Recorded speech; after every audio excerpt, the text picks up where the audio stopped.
All right, we're going to go get started with a meeting of the Regional Flood Control District. Good morning, Mr. Chairman, members of the board. Item number 1 is comments by the general public. This is the first time set aside for public comment. This time is limited to comments on items included on the agenda. Those wishing to speak on a posted agenda item, now is your opportunity. Please come forward to the microphone to provide your comments and state your name for the record. You'll be limited to 3 minutes for your comments. Do we have any comments? Seeing none, we'll go ahead and close the first public comment period. Thank you. Item 2 is action to approve the agenda with the deletion of any items. Mr. Chair, the agenda is in order for approval. All right, and entertain a motion. So moved. There's a motion on the floor. All those in favor? Aye. Aye. Any opposed? Motion carries. Item 3 is action to approve the minutes of the February 9th, 2023 meeting, and the minutes in order for approval. All right, and entertain a motion. So moved. All right, there's a motion on the floor. All those in favor? Aye. Aye. Any opposed? Motion carries. I'm forced to discuss the general manager's monthly report. Mr. Chair, I wanted to just report on 3 projects that are wrapping up construction, just to inform the board. The first is in Clark County. This is the Wagon Trail storm drain. It's located west of I-15 and north of Sunset in an industrial area there by the airport. This is a good project. It's kind of filling in a gap. There's existing structures upstream and downstream. We had this one little piece in the middle that was not completed. And Andrew, if you hit the next slide, the culvert, the existing culvert actually drains underneath Sunset and outlets. And it outlets right on. Hold so real quick. All right. Far right side bottom. Sorry, our screens are not on. Far right side, and then flip your button to video. The chairman's arms aren't long enough to go ahead and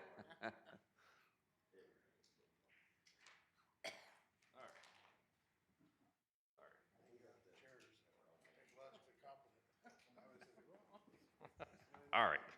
Now let's hear about that good project you were talking about. Okay. So this is the Wagon Trail Channel. It's located west of I-15, north of Sunset. Again, this is kind of filling in a gap between 2 existing structures upstream and downstream. And go ahead, Andrew.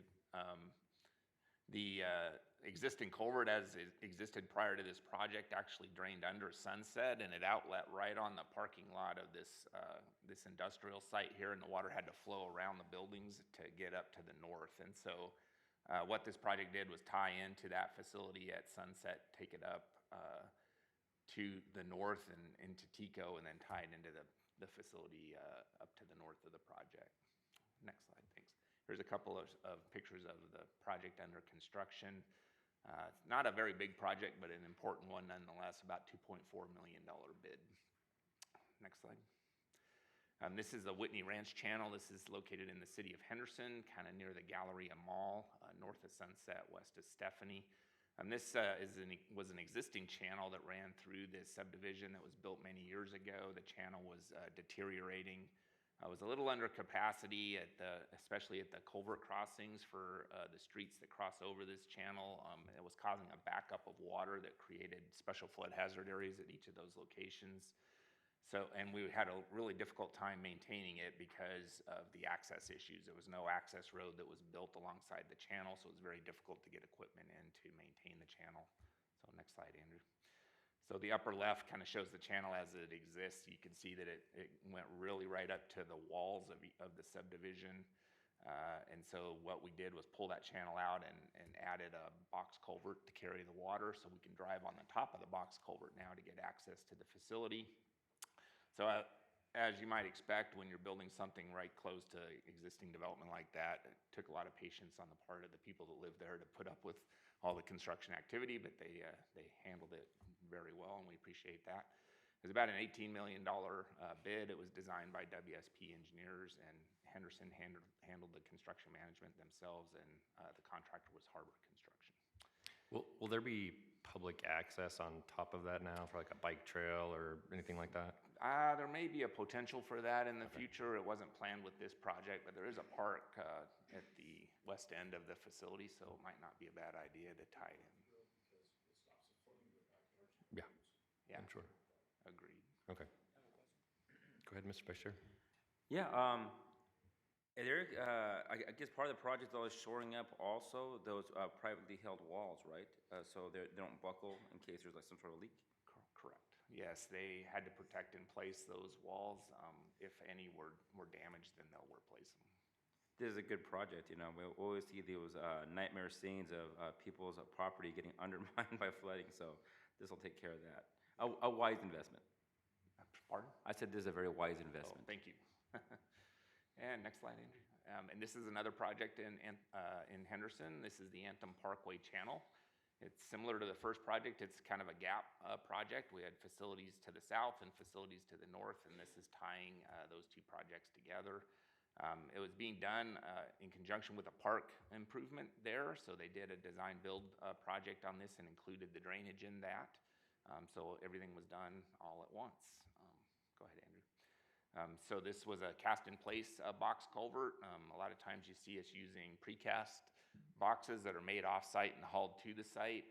Instead, this was cast on site, and that's really possible because it was through the park area, not under a road.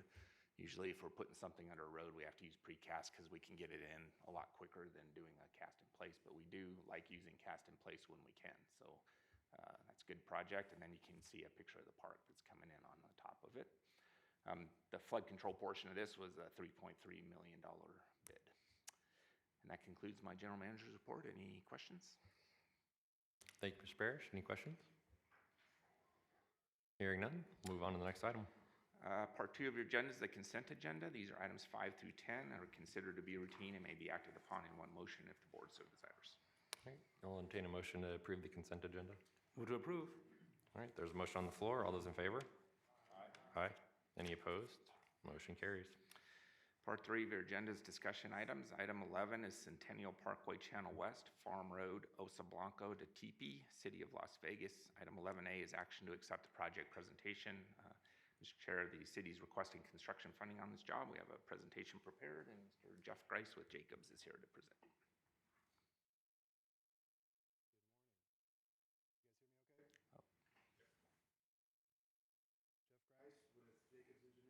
I don't think the microphone's working. I don't think it's working either. There you go. How's that? There we go. I had this problem last time.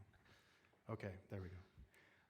Good morning, Jeff Grice with Jacobs Engineering. I'm here to present, I'm representing the City of Las Vegas this morning for the Centennial Parkway Channel West Farm Road, Osa Blanca to Teepee Flood Control Project.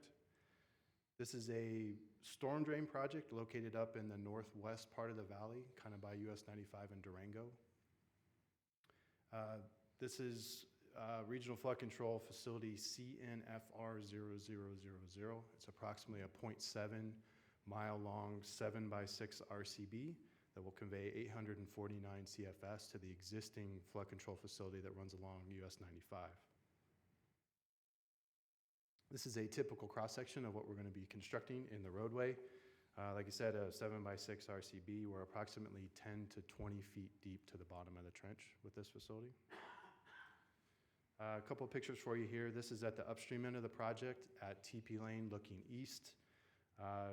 The facility will be located on the north side or the left side of this photo in the existing roadway, and we will be using some RTC funding to finish out the roadway curb and gutter around this corner here. Moving downstream, this is looking east from Fort Apache. Again, we'll be on the left side of the roadway here, crossing Fort Apache. And then scooching down to the downstream end, I'm standing in Osa Blanca looking west upstream. Facility will shift at this point from the north side of the road to the south side of the road to tie into the existing lateral that's at that location. A quick breakdown of project costs with, at this point, construction cost at $8.8 million.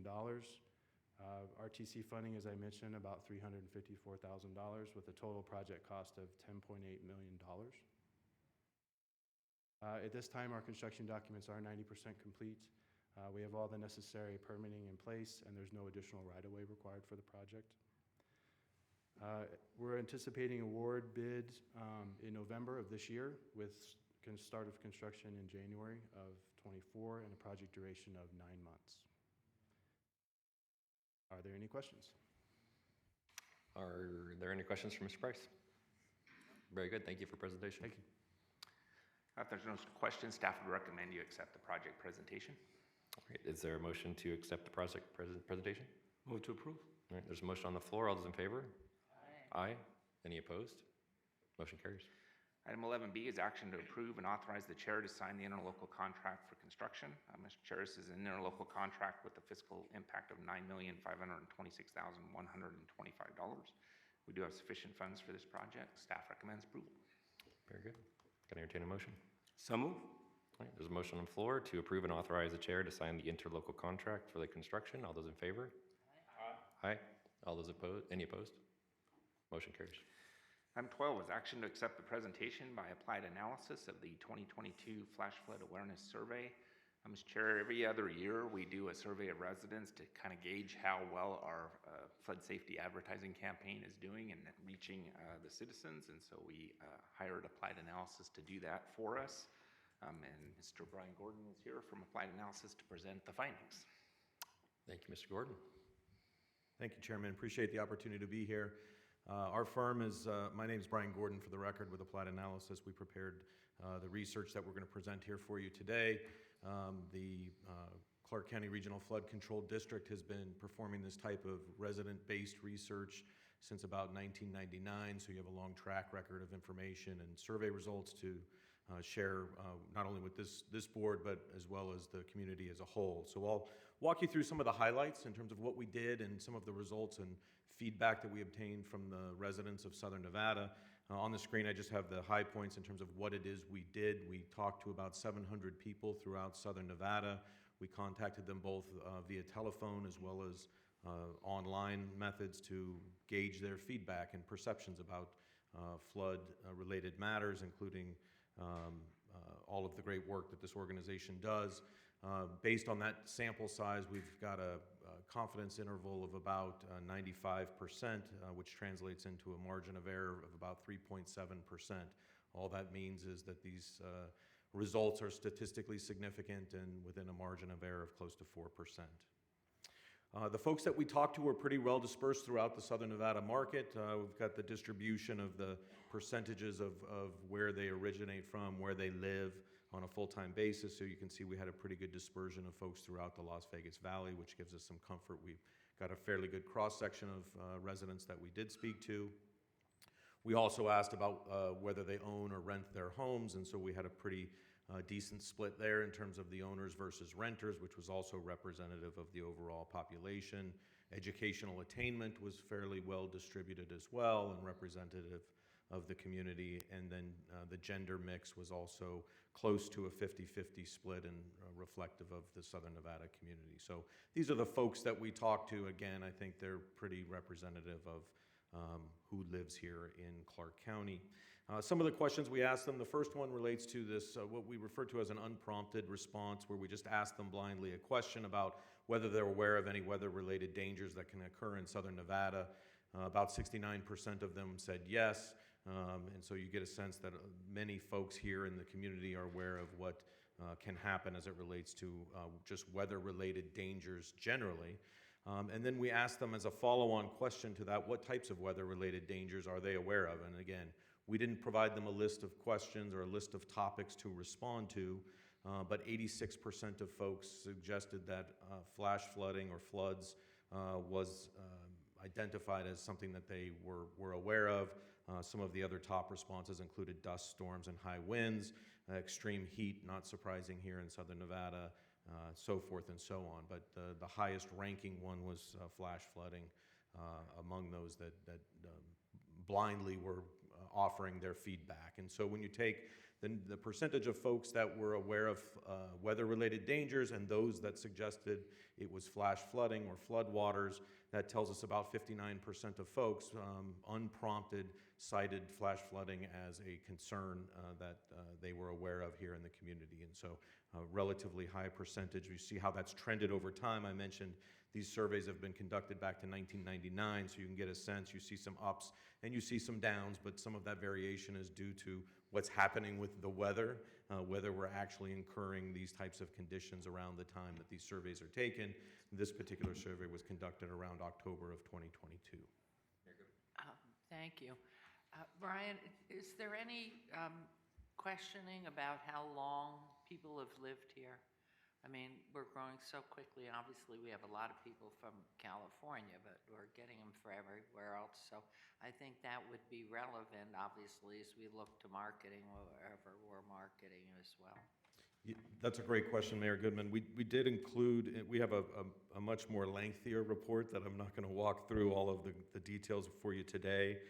What I can tell you is that of the folks we spoke to, about 37% of them have lived in Southern Nevada for more than 20 years. 28% of them were here between 10 and 20 years. 20%, so 1 out of 5, have been here for between 4 and 10 years. 11% was between 1 and 3 years, and then a few percentage points moved here in the last year. So there's a decent distribution there, but yes, I think talking with the staff of the Regional Flood Control District, the idea is that they're targeting a lot of their efforts towards newcomers, folks that are relatively new to the community, I think is part of their advertising and marketing campaigns. I would certainly defer to them, but I think that's part of their objective that we learned during this process. We also asked a series of questions about the threats of weather-related dangers. We just asked folks to go ahead and rate on a scale of 1 to 5 what they thought the relative threat of some of these dangers, weather-related dangers were, 5 being a serious threat, 1 being a minimal threat. You can see that extreme heat ranked on the far right in this most recent survey at 4.73 out of 5 in terms of the highest ratings, in terms of the greatest threat.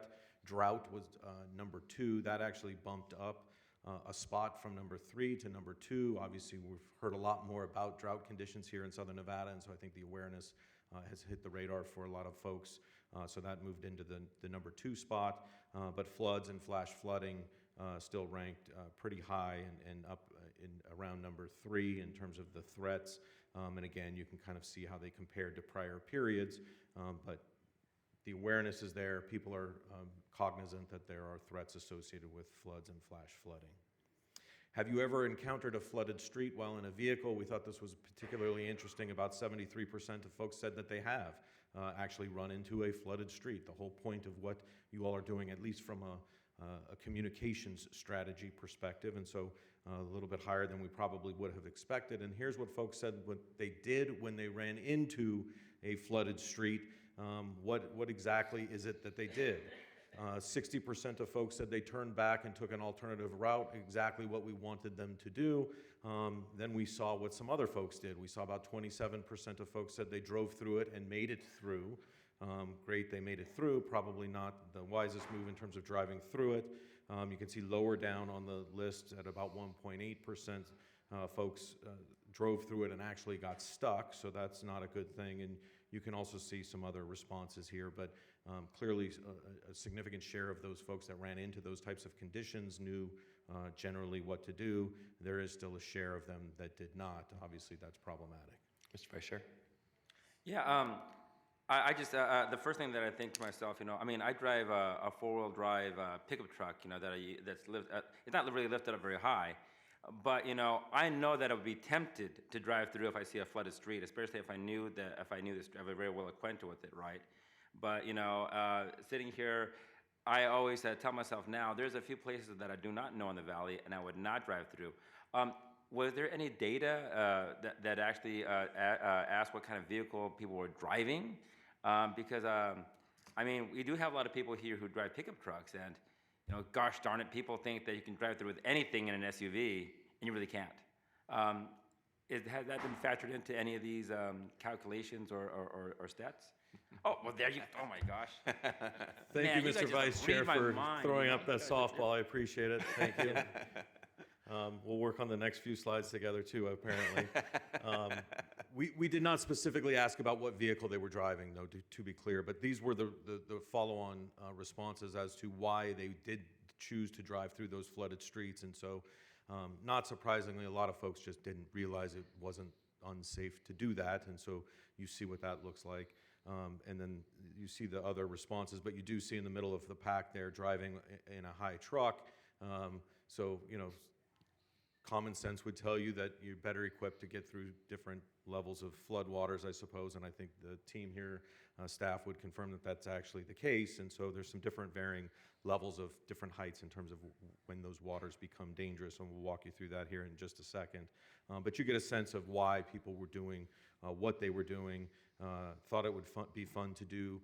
3.4%, not a great response there, but again, continuing to educate the public on this topic is going to be critically important. In your opinion, so this is the a little bit of the go forward. Is there an expectation that there'll be flash flooding going forward in the next 12 months? And again, 4 out of 5 folks understand that this is a recurring concept here for Southern Nevadans that we need to deal with, and so they confirmed that they're aware of that. We did ask a question about how deep do they think floodwaters need to become dangerous, and so about 1 out of 5 said it doesn't really matter. All waters are potentially dangerous, a good thing. And then you can see the different distribution here in terms of where people feel that threshold is. I think your staff has indicated anywhere starting in that 3-inch range has the potential to move a vehicle off a road, and maybe in that 6-inch range, if it's an SUV or larger truck, has the potential to move vehicles off a flooded road. Nonetheless, you get a sense of where folks believe the dangers are. Those that believe it's greater than 3 feet is a little bit scary at about 7% of folks, but you can see there's a wide range of opinions in terms of where they believe the dangers lie.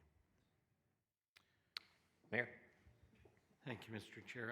I just want to be clear, high trucks still float off the road, and even though you said it's common sense, it's not for high trucks to go through floodwaters. It's true. The bigger the truck, the bigger the tire, the more buoyant it is, and so they're as dangerous as any other vehicle, really, in terms of getting swept off a road. And another problem we've been having is Thank you.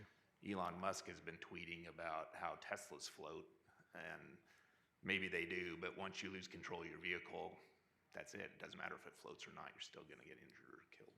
This is another one of those hypotheticals like last time from personal experience, Mayor? Don't ask her that. I'm going to stop while I'm doing the thing. Chairman? Brian. Oh, sorry. Brian, Councilman. was this survey conducted only in English, or did you have other languages that you reached out That's a to? great point, Councilman. I probably should have mentioned that at the outset. This was also offered in Spanish. Thank you. Thank you. We also asked a number of other series of questions. I don't have them all here for you today, but I did want to highlight a couple of these. Do they agree or disagree about knowing about the dangers of flash flooding? Again, 93% awareness in this particular instance of understanding that there are dangers associated with flash flooding. We also asked a number of questions related to campaigns and feedback largely from this organization. Do you recall seeing or hearing a campaign from Clark County Regional Flood in the last 12 months? And about 37% of them said yes. You had, I believe, a couple of campaigns that were running in advance of this. The Dranger Danger, as well as Floodwaters Win, were a couple of the campaigns. About 37% of folks indicated that they've seen those specific campaigns. But I think maybe more important than that is really where I wanted to kind of wind this down is, do you recall learning about the dangers from the following sources? So maybe they don't specifically recall some of the campaigns that were out there. The word does seem to be getting out. About 83% of folks suggested that they've learned about this through television. You see news reports, radio, so forth and so on. Friends and family, about 59% of folks learned about the dangers of floodwaters and flash flooding through those measures. And then I just wanted to share where it's at during this most recent survey compared to the last survey conducted in 2029. All of those sources as a percentage of the responses have all increased. So people have become much more aware of the dangers of flash flooding. So you can see across the board, every one of them has ticked up from where we were just a few years ago. In particular, I noted the friends and family one has jumped significantly. So it seems that people are talking about this more. They're hearing more about the dangers of flash flooding. And so I think that's just a testament to probably what the group here has done in terms of getting the word out. Obviously, we see a lot of news coverage around these types of incidents, and I think people are starting to learn more about it, and again, a positive probably for this community. So those were the prepared comments. I'm happy to answer any questions, or if there was any other feedback, happy to take that. Mr. Gordon, with regards to those who said they had seen the campaigns, they did the breakdown, for those that hadn't seen the campaign, and certainly comparing 2019 versus 2022, I guess, where are we being effective with what populations? Are we increasing with Latino community or African American community or particular parts of town?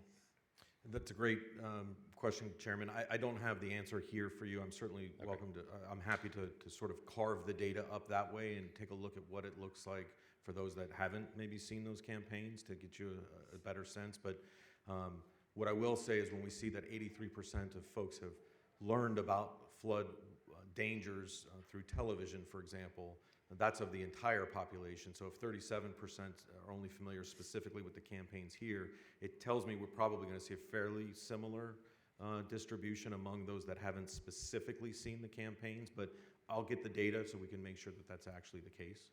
I think that, I don't know if we need that per se, but certainly Robertson Partners, I think, could definitely use that to make sure their campaigns are targeted at the right populations. Great point, thank you. Councilman? How many different languages do these ads go out in? I would probably need to defer to staff in terms of how they're getting the word out. There's multiple, it's primarily Chinese, or sorry, English and in Spanish, but we do have some Chinese and other languages that we do as well. And some, I think we publish in certain publications in those that are geared to those different demographics. Mayor? Thank you, and through you, Mr. Chairman, thank you, Mr. Gordon. I think it's pretty much as I would expect it to report. I think this is more for staff, having been caught twice, major flooding south of Prim, California side. Do we have electronic boards out there on that low area that you are able to communicate with people, not knowing is the road gone or anything? California, because they're not widening the I-15 from State Line to Barstow and are taking care of California. I think it would really behoove us, as you're caught on that down path, to have some type of electronic emergency board. And is that NDOT that would do that? But to me, it's flood, and I know we were caught. We waited for that this past summer's flood to go through. We had no choice, because you're either in the fog caught there and again it gets slammed from behind, and the question is you have to make a decision. It could be a life or death decision. So I think it would really behoove the flood to have some electronic board up there, as we're getting so sophisticated on the 15 and 95 515 now. Yes, it is a state highway, so NDOT controls this side of the border, and CalDOT controls the other side of the border. And so I don't know if they could work together. I don't know if it's on the California side you're talking about coming into Nevada. So you would need to work with the California Department of Transportation to put something on their highway. That said, we do have some gauges out there, I believe, in Prim and other locations, rain gauges that we do maintain. So I think in terms of what kind of weather we're seeing, we might be able to help with that some, but maybe there's some sort of coordination we can have there. Well, I would urge us on the Nevada side to have a plan to work on that, because it is, I mean, we really knew this is wrong, but we're going to get it from behind if we don't move forward. And you could just see the water coming through in torrents. I had no idea if the road had been destroyed and we were just going under. At some point in emergency situations, and there's no indication, of course, no reader boards, nothing. And so I think it behooves us on this side, especially because of economics, everything else, I mean, life-saving. So I just suggest we go ahead and push with NDOT and have that conversation. How are they going to work with California? Caltrans has to do something. Very good. Councilman, did you have a comment? Okay. All right. If there's no other comments, then we'll go ahead and move forward. Thank you, Mr. Gordon. Appreciate that. Thank you for your time, and thank you to the staff for their help during this process. Really appreciate it. Thank you, Brian. So if there's no other comments, staff would recommend you accept the presentation. Entertain a motion. Move to approve. There's a motion to accept the presentation by Applied Analysis of the 2022 Flash Flood Awareness Survey. All those in favor? Aye. Any opposed? Motion carries. Item 13 is comments by the general public. This is a second time set aside for public comment. Anyone wishing to speak to the board, now is your opportunity. Please come forward to the microphone to provide your comments and state your name for the record. You'll be limited to 3 minutes for your comments. Do we have any public comments? Oh, this is for flood control, not RTC. Did you want to talk about flood control issues? Okay, great. Anyone wishing to speak on flood control issues? Seeing none, we'll go ahead and close public comment and adjourn. We'll be back in